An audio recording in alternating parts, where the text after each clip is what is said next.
Hello, everybody. It's Sham again with another LinkedIn Live. It's 7 p.m. on the 23rd of March.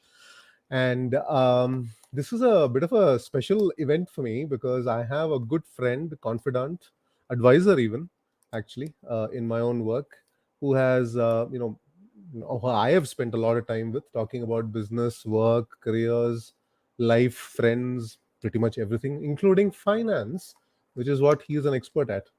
He has spent years actually in finance and fintech, especially situations and environments and contexts, and brings a wealth of experience to help us understand how do we grow a career in fintech. So he's going to bring in fintech, and I'm going to dump a ton of questions on him about careers, and feel free to do that as well.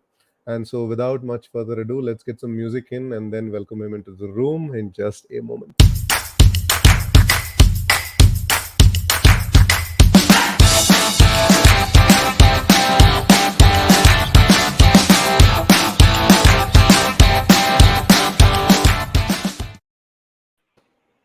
Hello, Kaushal. How are you Hello. Doing good, man. How are you? doing? Very well. Good to see you. Looking good. Lovely to see Nice. you. Having a nice halo behind your head as well. I Fantastic. know, Very, man. There very is there is there is deep amount of gyan that's going to come, I presume. fantastic. Halo and Gyan. That's what we are looking for today. Halo and Absolutely. Gyan sounds like some kind of new variety of ice cream. Hmm. Kaushal, thanks for making the time. It's I've been looking forward to this. Thank you. No, man. Good fun. I'm also looking forward to it. I'm assuming in this whole thing, I'll get a lot of inputs on how people are thinking about their careers. Yeah, why not? Absolutely. We're going to give back to you as well. So, folks, listen on to Kaushal's Gyan, but also give him some ideas as well on how to grow careers because it's a give and take today. Yeah. Kaushal, I have a question for you to start things off. Yeah. I Sure. was just thinking about how to begin this, and I couldn't think of a better question really because my only real connection to finance is my father was in a bank for 3 decades. Yeah. And I have watched him when I was a kid, carry these big fat ledgers and like carbon paper and all these ballpoint pens and writing hard and like three copies. And it was just very obviously analog those days and paper and pencil and all of that. And today we are talking fintech. So I just wanted to ask you to put it into perspective. You know, what is this marriage of finance and tech? What's really going on? Because, my exposure is really to the analog world. No, I think it's a very good question. And if you ask at a fundamental level, has the core aspects of finance changed? I don't think they have, and I don't think they ever will. Fundamentally, what are you trying to do? You're trying to say that can I provide products which are financial in nature that help people out in the construct of things they buy, in the construct of risks they want to take out of their life, in terms of growing their wealth. So in some sense, it's just really a case of that. What has changed, though, I'd say is the fact that you can now use software for pretty much everything that was being done, and that creates, I think, a wealth of opportunities where whatever advantages software brings to the analog world Mhm. suddenly become relevant to finance. So a good way of, I'd say, looking at it is uh, you know finance, the software enablement of finance can go through sort of three stages of evolution. One is take whatever is there in the analog world and just software enable it. So those big ledgers that your Yeah, father was, can I just insert that into a system and just look at that in a software based ledger, right. and being able to annotate that and things like that. So that's just pure digital enablement of finance. Hmm. The second, I'd say, would be digital first finance, where if I suddenly know a lot more about you as a Hmm. person because of your data footprint that you may have. I'm seeing Sham as this really successful, influencer coach, and all of that data is available to a bank. He's doing these sessions, lots of Yeah. people are attending. Yes. Clearly there's a lot more credibility to you. And that Right. data, I don't need to get a big file from you to get that. That's suddenly Yeah. available. So can I take advantage of that? Sort of becomes digital first finance. And Right. I'd say the maybe the holy grail that we're trying to get to is context aware finance, where I can now be in an environment where let's say two, three people are talking on Discord about, this really interesting company that they think is going to do well. And Hmm. pop comes the thing, do you want to invest in this company? So Wow. that's Okay. context aware. And you can Okay. just say, okay, yeah, why don't? There's an API which you're calling, which is, some interface, which, some broker has been able to figure out an integration with Discord and saying that this conversation seems to be about this company. Why don't I push them this stock to buy? It's Wow. literally like a stock tip. So I'd say that's the holy grail, and that's in some sense the path that we're on in fintech, and different companies are at different stages. How interesting. How interesting. Um, so is it going to be like Amazon one day? I just buy one thing and then Amazon says other people have bought this as well. Is that going to happen to me in It finance? could it could happen. So I'd say, in any economy as it gets digitized, what Right. is the first thing that get digitized? You have identity. So all of Right. us Right. now, have Other Aadhaar cards. and things Yeah. like Yeah. that. And the government has done a great job of making an API available. You can just call it, get to know a person, is it this, that, the same person who that person is claiming to be. The second is, payments. In COVID, I remember a couple of times we've gone out for chai, and the every single chai thela wala is very comfortable. This is the With, QR code. Sir, why don't you pay through Paytm? Why don't I you pay through know. I Phone know. Pay? Yeah. Yeah. So, suddenly payments has just become completely digitized. And when Yes. these two things happen, you now have a flurry of marketplaces of everything. Can you buy a car on a marketplace? Can you buy anything and everything? A product or service is available. And Yeah. I think when these three things happen, a big part of the economy comes online. And when that happens, you have an advantage of making financial products relevant to things for people Hmm. being created. So that's, I think, the massive opportunity that, there are going to be new products, there are going to be personalized products. A company or a bank having, 10 loan products to a company or a bank owning 500 loan different types of products that they provide is sort of the era we're Right. getting towards. Right. Right. Right. It's I don't know. My first reaction is it's both exciting and terrifying at the same time. It is. But you'll It find out as is. most disruptions are. It's just that because it's finance, I'm kind of more toward the terrified side. So I'm going to ask you a few more questions. But Sure. before that, I want to just welcome. We have like 40 plus people with us right now. Thank you, folks, for joining.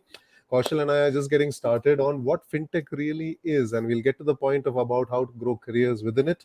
Shubham, Anushri, and Chetan have said hello. If others are here, please say hello in the chat. We would love to know who's here with us. Okay. So, Kaushal was telling us, for me at least, a very kind of dichotomous picture of is it helping us advance, or is it going to just kind of create noise in my feed? But I do see the positives. I do see, for example, when demonetization happened and when COVID happened, all of these payments as one area of fintech. Is it okay to call just payments one area of fintech? Is that Yeah, fair? it is. Yeah, It it's is. fair point. I was reading the other day something in the paper about a paper or LinkedIn, or I don't know where I was reading it, but it was about the one feature that Paytm has on those machines in the shops where there's an audio message which says Paytm received this amount off as soon as I pay them. And apparently that one feature is worth crores to Paytm. They charge a very nominal amount, but multiply that by tens of crores of shopkeepers. And I was wondering, isn't that like a really tiny little audio innovation that is turned into something which is a massive money spinner for them? No, I think, and this is a lovely point for two reasons. One is, it also allows us to digress towards the career side. This is a classic example Let's of do that. someone deeply thinking about user experience. Yes. Imagine you're a shopkeeper, you're standing there, you're a line of maybe 50 people who are picking up stuff from grocery items and stuff. If you remember in COVID, there was this period that, only Sunday you're going to have vegetables coming, and That's you've got a correct. line of people who are queuing up. And this person, he's got to take advantage of this maybe 3 hour slot that he's getting in a week. And in this period, how does he, look at people, give them what they want, and also keep his head on, has the payment happened? There's a cost for him to check. So that one small user experience, you know, innovation, Hmm. I'd say, has of course added huge value to Paytm, but I'd say it added a far higher value to both the Absolutely. experience of the shopkeeper and the person who's buying. Absolutely. Absolutely. I remember when we used to do it, we used to like do it and show that, Yes, the payment has gone through. yes. Bhaiya, look at this, it's No, gone through. And exactly. now he's just doing like a million things and like, oh, okay, done, go. You know, Exactly. In fact, and if you see, it's so interesting, right? You buy, you don't even show. Both of you have heard, so it's like an acknowledgement to both, and just leave. yeah, yeah. And you'd think it'd be intrusive, but it is not. I mean, it is It's less intrusive than an SMS or a WhatsApp message. mm, It is just or, there, and you hear it and you or a go, buyer no, showing that, or a buyer showing, bhaiya, bhaiya, see this. Bhaiya, bhaiya, look at it. I've sent it. And he's like he's serving six people at the time, you know. Yeah, correct. Especially like going and having pani puri on the street. There's like seven people with their little cups asking for pani puri. And he's like, Bhaiya, I've paid the 20 rupees. I've paid the 20. Anyway, so payment is one and lovely connect there. By the way, digressing into careers, it's not a digression at all, Kaushal. This is what we are here to do. So thank you. It's Absolutely. perfect. Exactly what we should do. We should be doing. We should be digressing into careers every time. Let me put it that way. This is an example of UX, kind of user experience designers really empathizing with the behavior of both the shopkeeper as well as the buyers of I was going to shopkeepers and shoplifters. That's not true.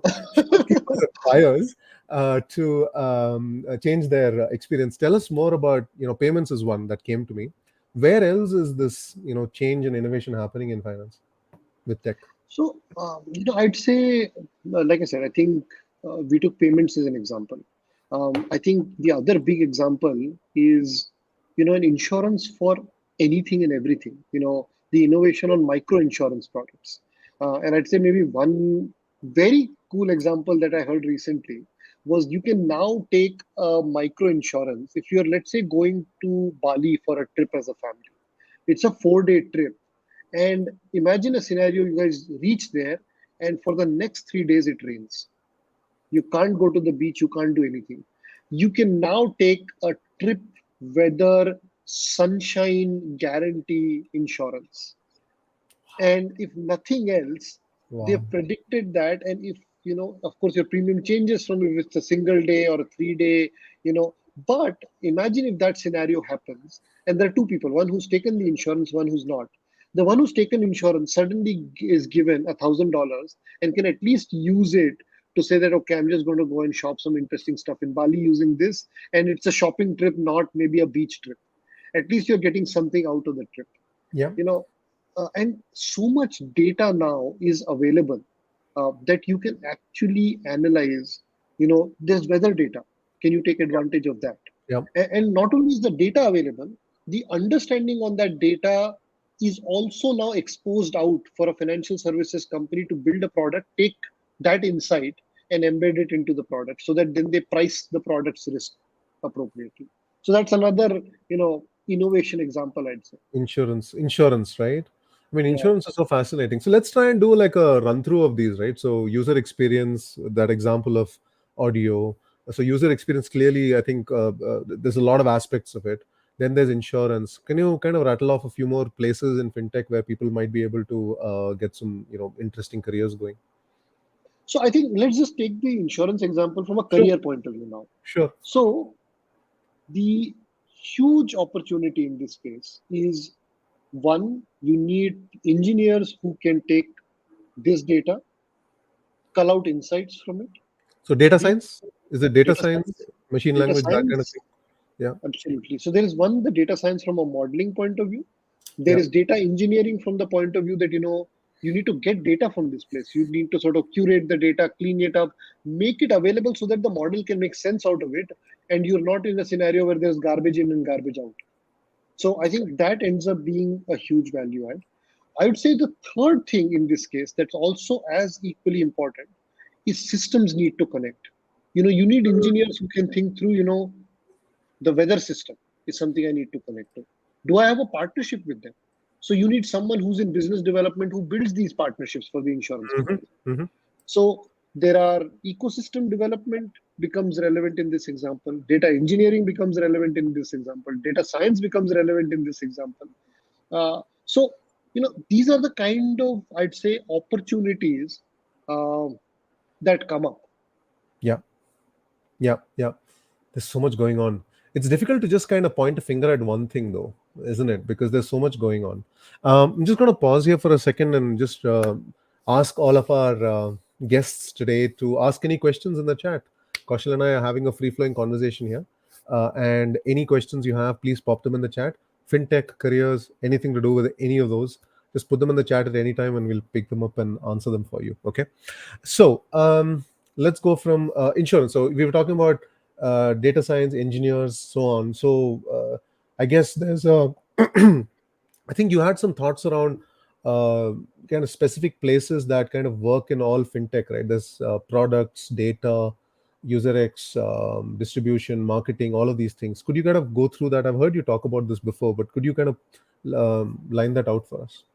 Sure. So I think a good way to look at financial services. When I came into this industry, and I of course came from the software Hmm. side. So for me, I had to go through the effort of trying to figure out um, how to best understand this industry. And Mm, for me, I think the analogy was, how do I compare financial services to a Procter and Gamble? mm. Um, there's one very interesting thing I found, that there are three core pillars, absolutely same in them, and there's the fourth pillar, which is very different. Now, the three Okay. similar pillars Okay. With Procter and are Gamble, so that's an FMCG, fast moving FMCG company. consumer good kind of space. Okay, got it. Absolutely. So, let's take the case of a soap and Mm-hmm. let's take a case of financial product. In both things, you need to have a product. Yeah. You need to know how to price the product. Yeah. And you need to have the distribution ecosystem to take the product to the right person in the right context at the right time. Okay. Yeah. These three stay exactly the same in all three. Is The it, one thing that, if I could sure. add, just is that a B2C situation though? Distribution is kind of more from a B2C situation. Is that right or no? So B2C will have a different distribution mechanics. B2B will also have a Okay. distinct distribution. But the So, distribution is still the same. yeah. So Yeah. let's take the case of, Staples, which is trying to provide things from a B2B context as well. You Right. still have distribution, right? Yeah. Yeah. Yeah. Stationery, things like that. So you will always have the product, the price, the distribution. I'd say the three things that are core, which stays same in financial services. The unique thing about financial services is you can conjure up a product in thin air. It is. Yeah. You don't need to manufacture a mug, do you? You can just kind They of do. put something in there. Yeah, Yeah. yeah. So you could say, let's take the example of the insurance product we thought of. All you had to do was think, hey, there are people Yeah. who do travel, Yeah. who don't want to go into this Yeah. event and get stuck in this context. Can I de-risk that event? Yeah. And in the context, price for it. Yeah. Now, you can, as opposed to making soap, this is literally an information product. That's And correct. Yeah. I think that brings why, innovation of software can Mm-hmm. have a far deeper impact on financial services Yeah. than maybe a Procter and Gamble, because software can't build the soap, Yeah. but software can build a financial product and keep evolving the product practically in real time if Yeah. Yeah. needed. Yeah. Yeah. Yeah.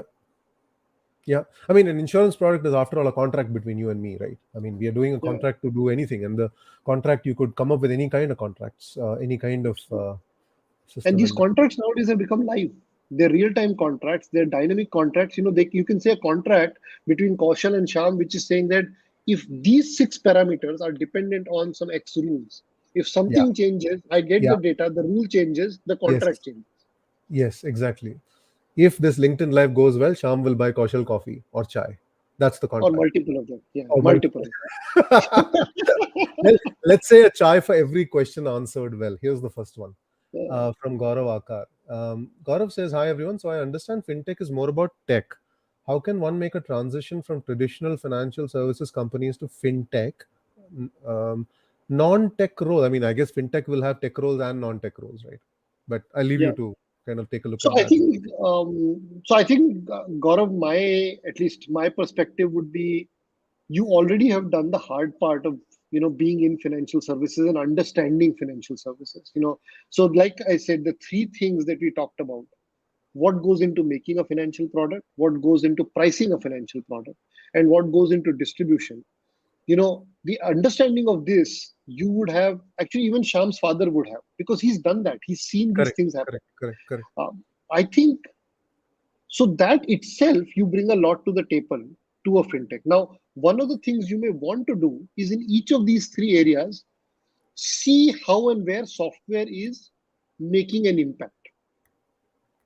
Now, just as an example, how a lot of lending organizations create distribution systems where they have these agents on the ground who That's right. go and actually sell their insurance product. It happens in insurance, it happens in lending. LIC People agents. have Yeah, built, absolutely, people have built huge businesses being LIC agents. that's correct. Yeah, Um, and so, can you software enable them to become more efficient at what they do?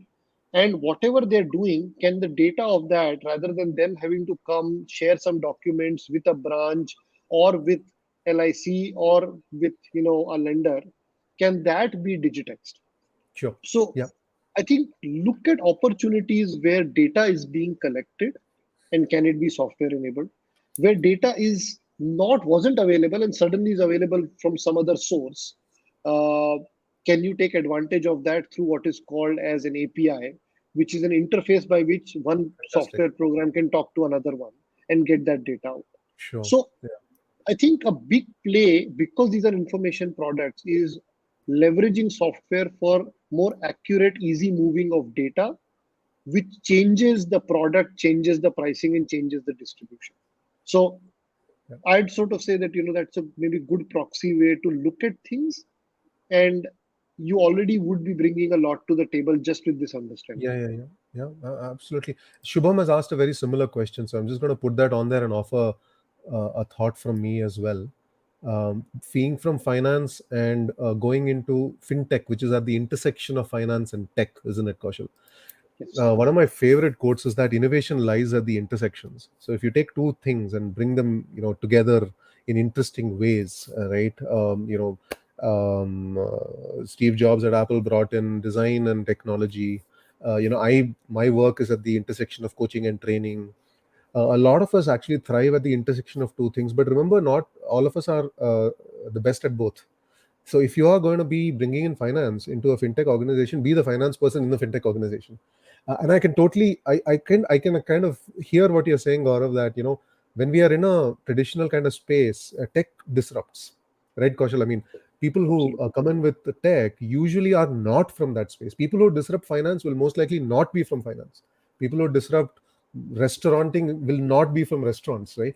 Tech disrupts in ways we do not see, right? So being at that So intersection. I'd say that's very true, Sham. But at the same time, I think that any long-lasting disruption requires multiple characters who come and do this. Uh, That was exactly my point. Yeah. So if tech comes and disrupts, there's another thing. I'm going to quote Jeff Bezos here. Bezos is very famous for saying, "Don't look at all these changes. Find one thing that is stable for the next 10 years, and I can tell you, you can build a business on something that's going to remain stable for the next 10 years." And we are all sure that payments and finance. I mean, finance is so basic to the way our economy works. That stability is there. So if you are the expert in that stable part, I think you're in a very good place, is what I'd say. Right? no, absolutely. And the other thing, Sham, I'd say maybe in the context of this point is there are some fundamentals that are never going to change. So, Exactly. you know, Exactly. what some of our big traditional banks have been really good at doing is once they get a customer for one financial product, they've been able to take multiple financial products relevant to them and make that available. Yes. Because very rarely do financial services companies make money on a customer just through one loan product or one insurance product. It's the Right. collective amount of things that they're able to bring, which is where I think the deep richness and profitability and strength of their business lies. Now, Correct. a lot of that understanding, I don't think is as mature in a lot of fintechs. Got it. Uh, Got it. And to be honest, I mean, restaurants and 10-minute grocery delivery and things like that, I'm okay with. Not having the kind of subject matter experts in there, it's all right. I don't mind. But personally, if I was to speak for myself, finance is one place where I want a good person in there, really strong. not playing around with our cash. No, absolutely. But allowing tech to disrupt, but not so much that we lose our money. absolutely. So one of the first things you look for when you engage with a financial services firm is trust. Yes, And that trust, I think, comes from long play and from the fact that they are responsible for creating and managing wealth for people, yes, yes, yes. and doing it in a manner that they themselves are stable. Correct, correct. Trust is such a So, beautiful idea in the context of today. Going back to my father's days, I have seen banks in America, Europe, India. All banks are built in big, huge buildings, like massive safes, because they want you to trust that your money is safe inside. But today in a tech world, trust is built very differently. Yeah, it's more social trust yeah, than I think physical good presence. point. I think you and me and Shab have discussed this a bunch of times. I remember you also mentioning a little bit about this from your experience of when you're doing your MBA. I think another big area from a career point of view in fintech is going to be people who come from the lens of psychology, True. because Oh it is yes. very important to understand the psyche with which you're going to engage with a customer. And that psyche is very different when it's a financial services product versus a soap. There's tremendous amount of work happening. And I remember you had people in your batch who were bringing that lens to investing True, in true. other areas. Oh, absolutely. Finance, fintech. I mean, if you want to add a third angle to it, I think behavioral science is a fantastic one where you have finance, you have technology, and you have behavioral science. For example, whenever you go online and buy anything, it's like, oh, don't lose out the discount. The discount's only for 24 hours. And if you don't do it, you'll miss it. You know what that is called? That's called loss aversion bias. It's called loss aversion bias because we tend to feel loss 10 times more than gain. Losing 10 rupees is the same level of emotion as gaining 100 rupees. So loss we try to avoid as much as possible. So when you say, hey, you're going to lose out on the LinkedIn live, it's like, yeah, I want to go there. um, let's take some more questions, Kaushal. We have a few more Sure. coming. um, Shivam has asked something. I don't know, this is for you. How is fintech going to be relevant in cybersecurity? How big is the impact going to be? So I think this, in some sense, is I'd say, progression on the trust aspect. You know, are you going to trust a fintech if the data that you're Right. moving from their wallet to, you realize that hey, I'm actually on a public network, and someone recently wrote a blog post that on that public network, when you move something from the wallet, the data actually goes in clear text and anyone can read it and change it. So imagine you could change that and suddenly have, a crore in your wallet, even though you move 10 rupees. Now, it may sound great when it's in your favor, but it's a very scary proposition if something like that can happen. So, Yes, if you're indeed. entrusting people with your money, with, aspects which are very critical to you, cybersecurity becomes hugely important. And now that money, there is no physical vault. So the person who wants to damage you doesn't really need anything more than maybe a bunch of hackers sitting somewhere who can tap into a badly made fintech app, and that's good enough. Sure, sure, absolutely.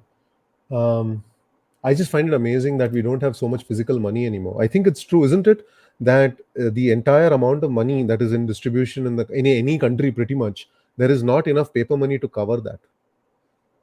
Correct. The Very entire, interesting. yeah, the entire money in circulation. There is not actually that much money printed physically. Notes are not printed that much. Trillions of rupees and whatever. There's a question from Maninder with fantastic about skills. With the digitization of financial services and the adoption of technology, a lot of traditional human roles will become redundant. How can people upskill and stay relevant in this era of fintech? What are some of the skills that people should look to adopt? Fantastic question. Now, I think it's a very important question, and I think there's a lot of fear amongst people. I think in that context. So I'd say, where have we traditionally seen software? What are the kind of jobs they first take away? Any jobs which are, you know, a middleman's job where there is not a lot of human intelligence being applied. Sure.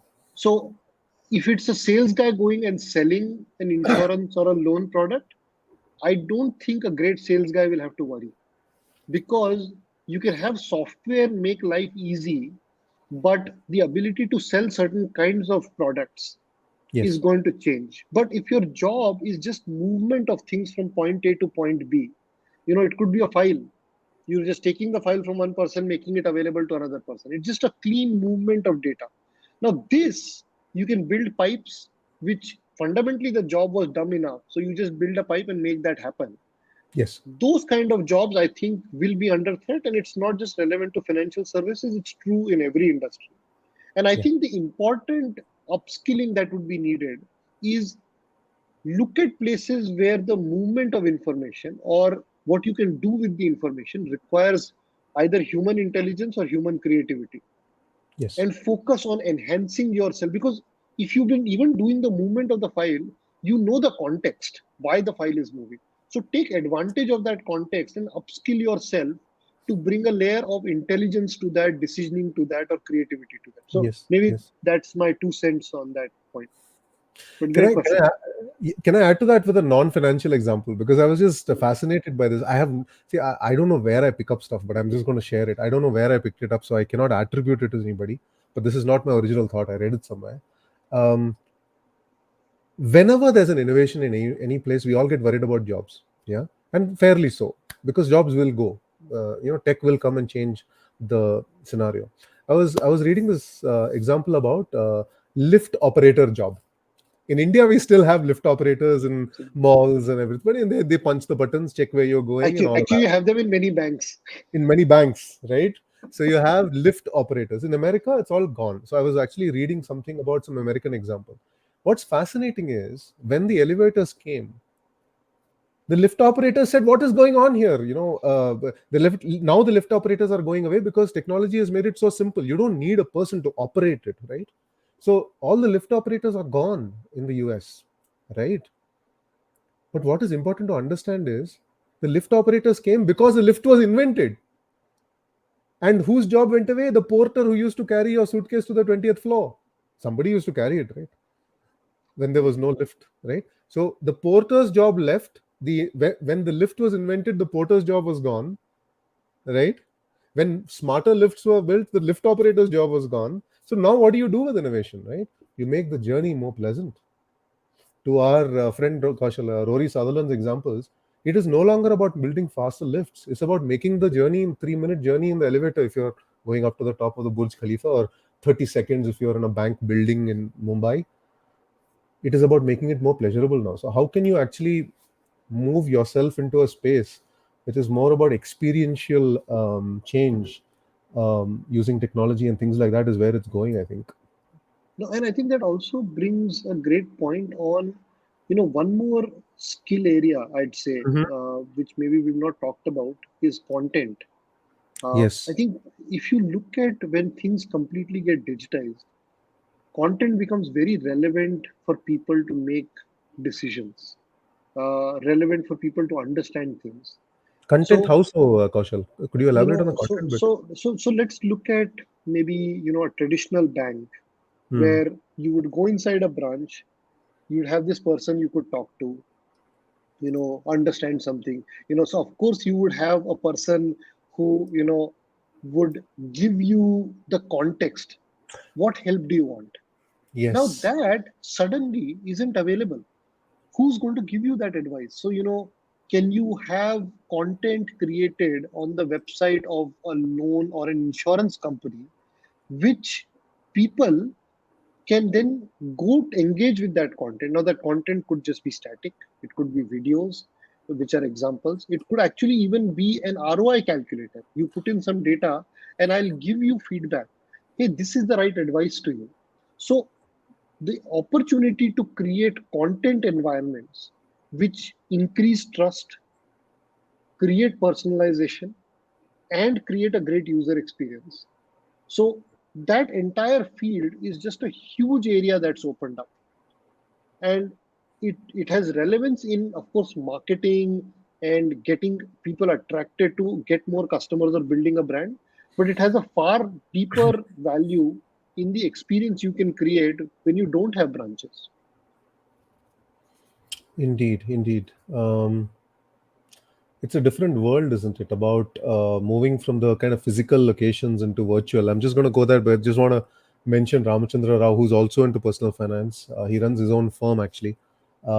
He being into personal finance and hearing you speak about niche being created at intersections. He is at the intersection of robo advisory and financial coaching. It is fascinating. Huh? I mean, it's just unbelievable how Ramachandra Rao. Thank you so much for sharing that. It's amazing what kind of combinations we can make with these ideas. You'll have one area and then you can kind of connect in so many different ways, right? And the opportunity here. So let's just take the example that you mentioned, that you have, people who are financial advisors, Hmm. and their business model till now was, I may be advising 10 people, 15 Yeah, people. yeah, yeah. Now, suddenly, with a combination of robo advisory, content, a brand for your own self, you have a much larger reach. You can still maintain high levels of personalization and help a lot more people and take advantage of some of these components, tools, and stuff that may be at your disposal, even as an individual running a financial services firm. And Yeah. that, I think, is just fascinating, that much deeper impact, more personalization. Just look at the example in terms of, Sham, what you are doing, being able to do enable people to transform their careers as an individual at this scale, minus the technology, is an extremely non-trivial problem to solve. Oh yes, oh yes. The kind of problems that tech solves, and by the way, I'm a huge fan of Naval Ravikant, and if you do not follow Naval, please do. He talks a lot about how to use technology as leverage. And we have grown up through the industrial revolution where we always looked at people as leverage. How many people work for you is a question people ask when you get a job, right? Or you get a promotion. It's like, how many people? कितने लोग काम करते हैं आपके? Oh, हजार लोगों. That's awesome. Eh? You run a factory with 1,000 people. But that's the old world. That's over actually. Leveraging through people is hard, right? Leveraging through technology is easier, and it's not easier. I don't want to say easier. It creates more leverage. Like this LinkedIn live session, there's like 30 people with us still after what nearly 40 minutes we're going. Was it this easy to reach 30 people across the globe like this, I don't know, even a decade ago? No, it wasn't. What is, there's so much tech that's going into this. And simple things like, for example, one piece of tech that's very useful for me is again payments, I have to say.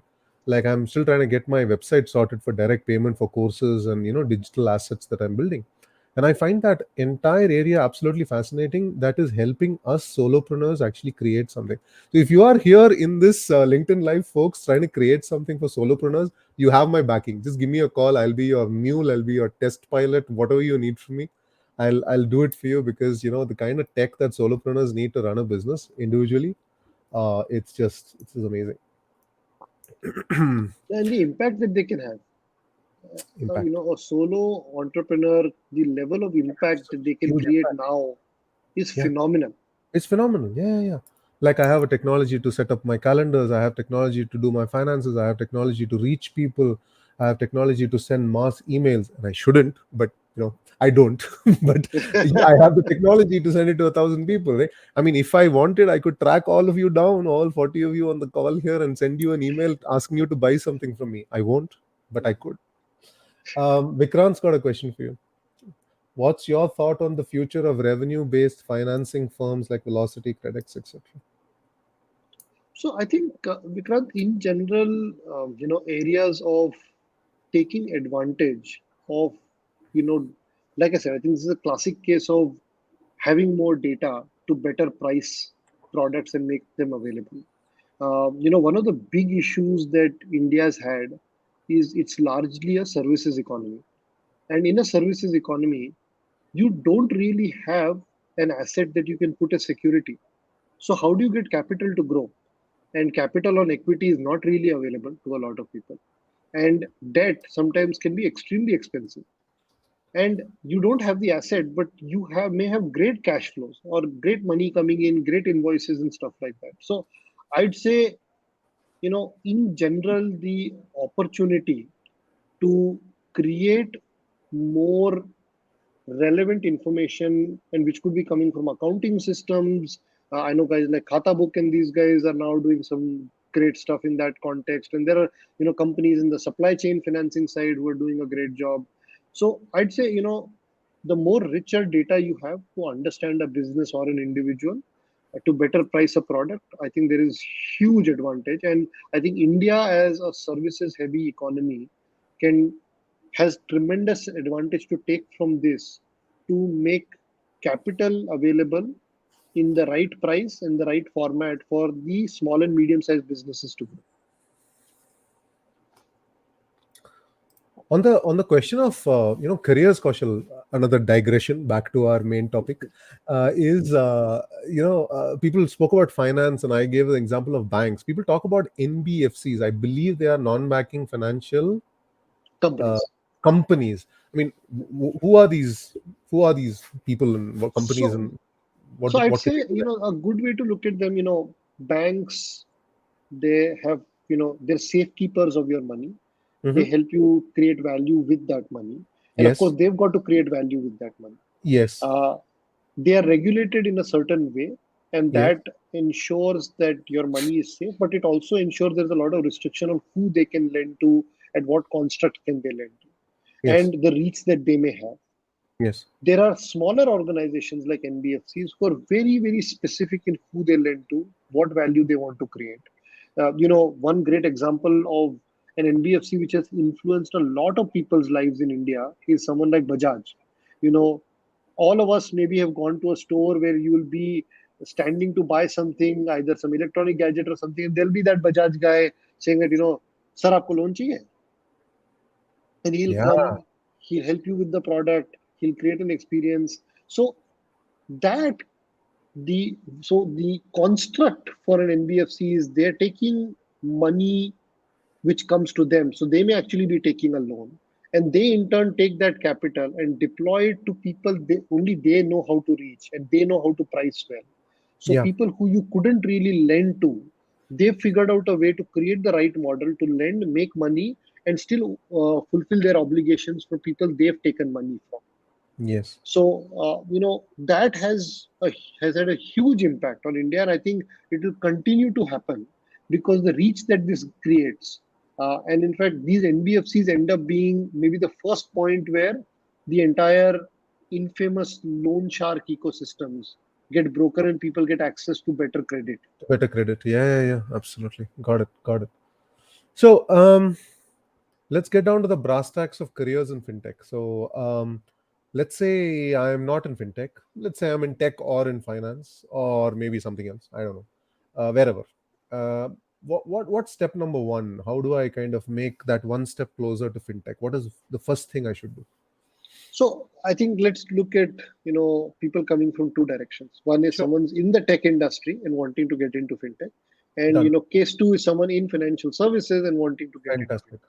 Let's look at it both ways. Someone who's coming from tech, you already understand in whichever industry you may be how tech has influenced that industry.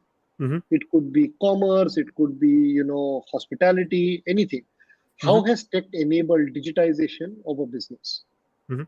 Take that learning and understanding and see areas of how that is impacting. Like we said, take the example of the product price distribution.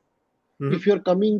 If you worked in another industry of solving a tech problem of supply chain, Yes. suddenly look at supply chains. Hey, are there companies who are in supply chain financing? Because I already understand supply chain. All I need to see is those companies, is there an opportunity there? So Yes. take the tech, the the implication or value of tech that you already seen in a space, and see how finance is embedding into that. Now look at companies who are in supply chain financing, because what you're bringing to the table is already tech, already an understanding of its application in a certain area, and now what you're saying is I want to get into this aspect. So this Yes. is one way of maybe entering. Mm-hmm. The other way is you already understand financial services. Now, there, like I said, look at places you understand the processes, you understand the workflows, you understand how data moves, how cumbersome it is, how time taking it is. Look at all of those places and start talking to people who are in the fintech industry that you may know. How has this changed with the companies that you're at? So you can literally do a benchmark against how have I seen it, how are fintechs doing it. So what has really changed? And then try to see what have they leveraged technology. So you don't need to know how the technology was built. Mm-hmm. You understand the core and you understand how it is being leveraged. That's good Yes, enough. yes, In fact, yes. it's great for you then to come into fintech and saying that you may have solved the initial part of the problem. But I have seen the evolution of a financial services industry. Correct. So I know that potentially what problems you will have as a financial services company. Could you have liquidity problems as a fintech NBFC, which I may have seen having spent 20 years at Bajaj. Yeah. And if you have that, you're going to get into a really bad state. So, what are your obligations like? When you're getting money back from people, what are places where people default? Why do they default? Yeah. Do you have an Yeah. understanding of that psychology? I already bring that to the table. Sure. So, look at your strength, look at the application of that strength, and look at the context, which is the easiest place of jump for you. Enter through that and then start expanding. Brilliant. So many threads I want to pull out of this. Just give me a moment while I think it through. So many things coming up in my head. Let me start with the whole generalist specialist debate. Here we're talking about you're a specialist in one area and you're going and trying to, attach yourself to another specialty and create something beautiful at that intersection of the two ideas, right? Either you're a finance person going into tech or you're a tech person going into finance and you're finding that intersection, right? And this is one fascinating definition of being an expert that I picked up from my own coach Abhijit Badri, who helped me understand what an expert is. So if you ask people who an expert is, they'll say somebody who knows their stuff, right? But how do I? Or they'll say they have a certificate, and all of that. But if you want a surgery in Bangalore, you go to Devi Shetty. You go there. You only want to go to that one person. Why? The expert Abhijit helped me understand was an expert is somebody who can predict the future. You'll go to the heart surgeon with whom you have the best chance of full recovery. Yeah. So who can predict the future? So basically, if you can predict the future of finance, attach yourself with a good tech. If you're a good tech, if you can predict the future of tech, then you can go to attach yourself with great finance and form a team. Another intersection of stuff that can be fantastic. What I find tough, and I'd love your thoughts on this. What I find is going on is, if you do bring a specialty in and you're an expert in an area, what happens is when you bring these people together, everyone kind of reaches that kind of common denominator of either skill or not skill, where everything kind of muddled up and everyone becomes like this generalist with no. I think the beauty is in actually maintaining your expertise, but also finding ways of combining them in wonderful ways, rather than all of you becoming this kind of medium Yeah. expertise. No, I think that's a great point. And I remember, I think in one of our conversations, you'd mentioned, the value of the T-shaped individual. Yeah, You t-shaped know, individuals. Yes, yeah, I yes, think so. Never lose your depth. absolutely. If you're a tech person, what you bring to the table is the depth of your understanding of software and the value software brings Yes, or technology brings. You are now maybe adding value to how that influences or can evolve financial services, but your lens will always primarily be that. And I think one of the persons I learned this lesson from, was my dad. He spent his entire career teaching computer science hmm, at IIT, and he's also at the same time helped a lot of large financial services institutions in India yes, in yes, terms of their evolution. But I think what he was always clear on was the lens and the value that I bring is technology. And over a period of time, the horizontal part of you, I think, matures. But I think you should correct, not let that expand at the cost of the reduction of the vertical thing, because that's your primary contribution. correct. This is the context. So there's the core and the context. And I think that balance between that is, I don't think there's any easy prescriptive answer to that. I think it's just everyone finding their own mantra and their journey towards building Absolutely. that out. No, thanks for bringing up T-shape, because T-shaped leader, a T-shaped employee, T-shaped professional. The idea is very powerful, where you have that, as you said, the depth, but also that breadth across, the other areas. You should never lose sight of the vertical depth, and also I had a thought, I lost it. completely, completely slipped my mind. That's why I should speak in smaller sentences. I'm trying to form large ones.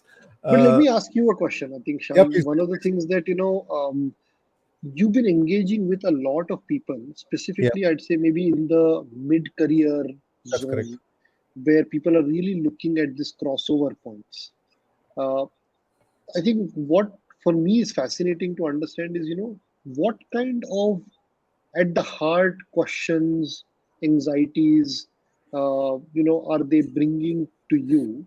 Uh, and then maybe we can look at the relevance of that in the context of fintech. But I think I'm really fascinated by what's the general sort of thought process that they're at I mid think there's career. a, I think there's a deep down, even I've had it, deep down desire to just dump everything and go and find something new. Yeah. When we look for a change, I think there's a deep down desire in a lot of us to just, just kind of leave everything and go and figure out some completely, the grass is greener, go and jump over a boundary and figure out completely new. I think the people who do transitions really well or growth really well, doing it on the foundation of their strengths. Exactly like you said, do you know your strengths, and are you able to transfer those strengths into a new context, right? Hmm. I now remember what I forgot, but I'll tell that Okay. later. I'll answer this question first. I think the biggest challenge people face during transition and the anxieties come from the fact that, like, for example, even take this, I'm from finance. How am I going to do things in fintech? And we are obsessed by what we don't have. If I'm a finance person, I'm obsessed with tech. No, be obsessed with finance, because that's what you are, that's what you know, right? So Absolutely. basically, having the strength, and one thing I challenge all my clients to do is, can you say your kind of value proposition in 10 words? I worked on this, when I started my firm, and I said, okay, I help you create magic at work. I help you create magic at 7 words. Can you boil it down to 7 to 10 words on what it is that you're offering me, right?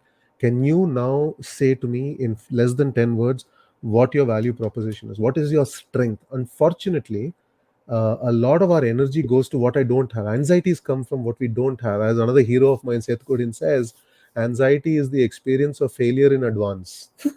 Which, when you put it Good like one. that, sounds so stupid. Right? Anxiety is the experience of failure in advance. I mean, when you put it like, whenever I feel anxious, I say that, why you are assuming you're going to fail? What nonsense! Give yourself a chance. So I think the biggest problem is anxiety, feeling stuck, feeling confused, comes from the fact that we are obsessed with what we don't have. When you start really getting in touch with what you have, you realize that you need to put it out there, and then you can figure it out. So if you're going to find a job in fintech as a finance person, you need to present yourself as a fantastic finance person, I not as. completely agree with you. And I think maybe one thing I'd add to that, which is again I remember in one of our conversations, is you know play to your core, play to your strength, and also I think any industry, has a large spectrum. Don't lose out on a niche.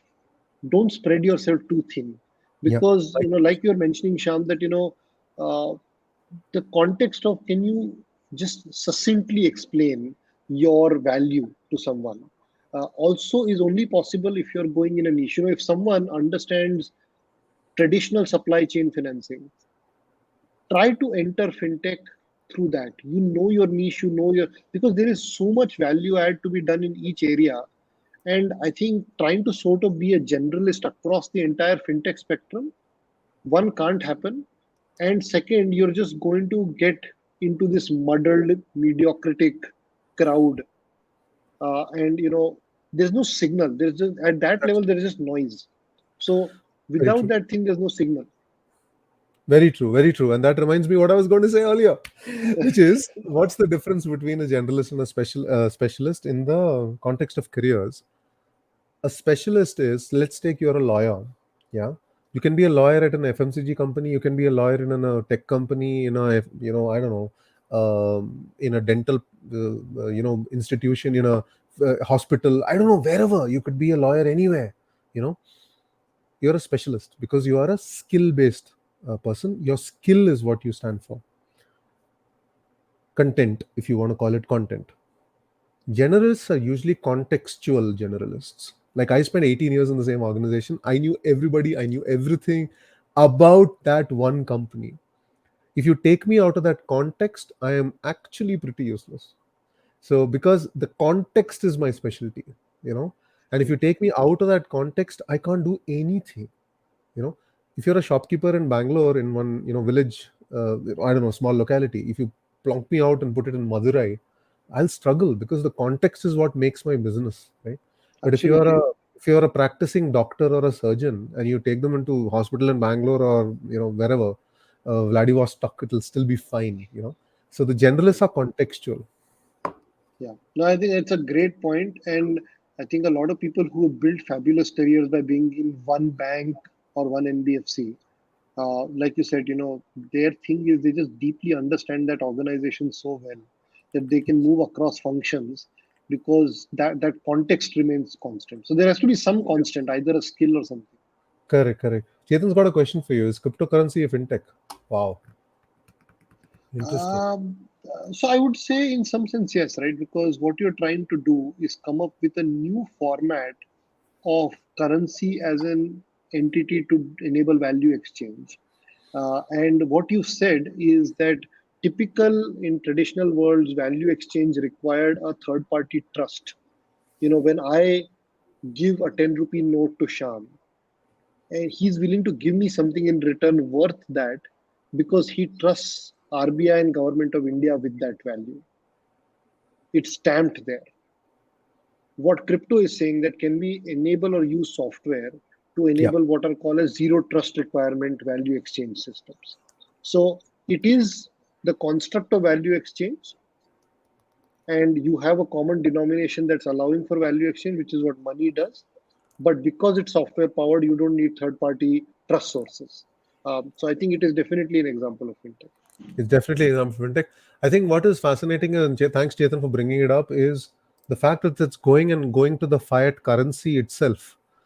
Basically, not exactly making it easier to make a payment with real money, what we call real money today, but actually addressing the money itself, which is, to be honest with you, incredibly difficult to get our head around, right? I am barely getting my head around the fact that if I go to my bank and say, "Can you give me all the cash out of all my accounts?" You know, banks don't hold that much cash anymore. I can't even get my head around that yet. That most of my money is actually digital, and any of you, if you want to liquidate your entire portfolio of money and house and everything, and you go to the bank and say, "Give me all the cash." No bank branch is going to hold that much money. It will probably be only at the central, what do they call it, mint, I guess. Yeah. I can't even get my head around that. Now, if you remove that also and say everything is on something called the blockchain and everyone's kind of clicking on a register, it's like I just can't get it. Another LinkedIn live on that one, maybe. Absolutely. No, no. And it creates, I think, if you just take something like crypto, it has both tremendous things that could be you should be, careful of. At the same time, great opportunities. A lot of things about crypto and stuff, not just us, I think even regulators are trying to grapple their minds around. But at the same time, can an NFT make a physical land that someone owns, which is an illiquid asset, a liquid asset, and allow them to take advantage of that? Yeah. Now, there may be many questions, but there are opportunities as well. And that's, I think, a part of any evolution, right? You're Yes. constantly balancing between the opportunity and the risk. Yes, indeed, indeed. Um, I had the opportunity to have a LinkedIn live with you, but there was always a risk we'll keep on going. And I'm looking at the clock and saying we're nearly at an hour. Hey, Kaushal, I know you had a few things to say in terms of product data distribution and all that in terms of avenues into fintech. Could we just kind of summarize that and conclude our session with our guests? Sure. So I think, just adding on to the point that we discussed, keep, at least for me, keep the proxy of there is products, there's pricing, there's distribution. Hmm.